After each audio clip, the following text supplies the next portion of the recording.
इनके जो sentence making होती है ना, ये इंग्लिश स्पीकिंग में बहुत ज़रूरी है, क्योंकि हम जो जनरल सेंटेंसेज होते हैं, चाहे वो स्पोकन के हो चाहे वो रिटन लैंग्वेज के हो, उसके लिए हमें दिस दैट दीज दोज का यूज समझ में आना चाहिए। Got it? अब जरा देखो, दिस व दैट, पहले अपन दिस व दैट के बारे में कंसल्ट करते हैं। दिस का मतलब होता है यह, दैट का मतलब क्या होता है वह है, और इन दोनों का प्रयोग सिंगुलर के लिए किया जाता है। इसके लिए अब दिस का प्रयोग होता है जो चीज कहते समय हमारे सामने, जैसे कि मैं आपसे कहूं दिस इज माय पेन, ये मेरा पेन, अभी कहते समय मेरे सामने, मैंने कहा दिस इज ए टेबल, ये टेबल है मेरे सामने है, मैंने कहा दिस इज ए बुक, ये किताब है।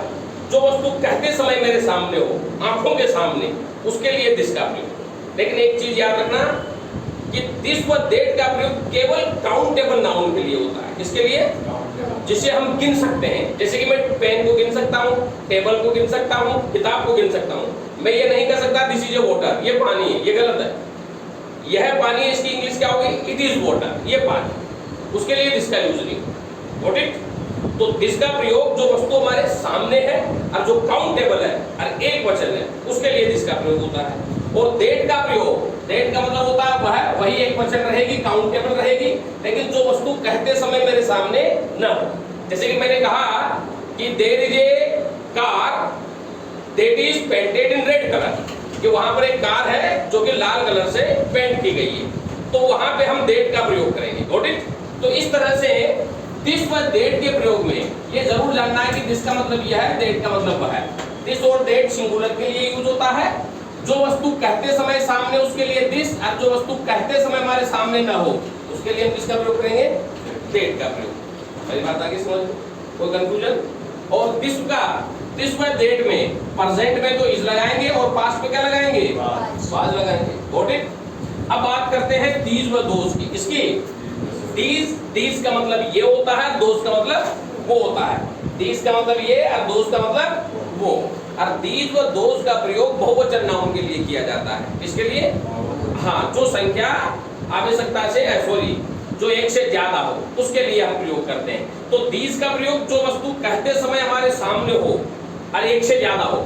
जैसे कि तुम लोग बैठे हुए हो, मैं तुम्हारे लिए क्या कहूंगा? दीज आर माय स्टूडेंट, ये मेरे विद्यार्थी। Got it?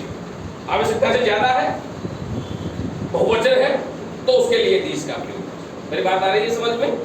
मैं कह रहा हूं कि दीज आर माय स्टूडेंट, ये मेरे विद्यार्थी हैं, संख्या में ज्यादा है, बहुवचन है और कहते समय मेरे सामने हो, उसके लिए दीज का प्रयोग। और दोज का मतलब होता है वो।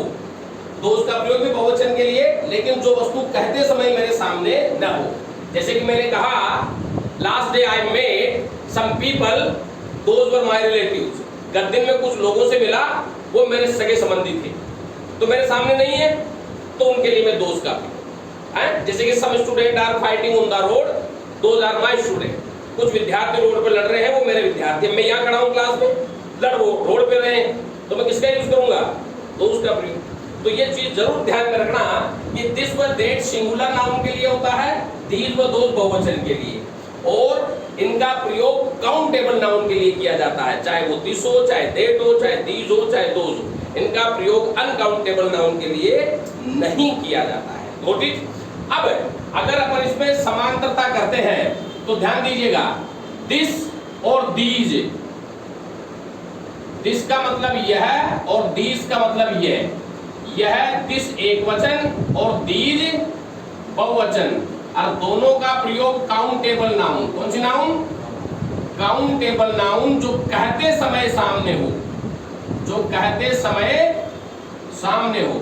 जो वस्तु कहते समय सामने है, एक वचन है तो दिस और बहुवचन है तो these. This is my pen, ये मेरा पेन है, कहते समय सामने है, एक वचन है तो दिस। मैं कहूँ दीज आर माय स्टूडेंट, ये मेरे विद्यार्थी हैं, मेरे सामने हो और आवश्यकता है एक से ज्यादा हो तो दीज का प्रयोग। उसी तरह डेट है, डेट का मतलब वह और दोज का मतलब वो। डेट एक वचन और दोज बहुवचन, जो सामने न हो, जो सामने, जो कहते समय सामने न हो। कहते समय जो सामने नहीं है, एक वचन है तो डेट और बहुवचन है तो दोज का प्रयोग। मेरी बात आ रही समझ? कोई कंफ्यूजन है? तो overall this and this, that, these and those are the pronoun and adjective, and we can make a simple sentence, and these sentences are really useful for English speaking. If you have knowledge about this, that, these, those, then you can make a little bit sentences.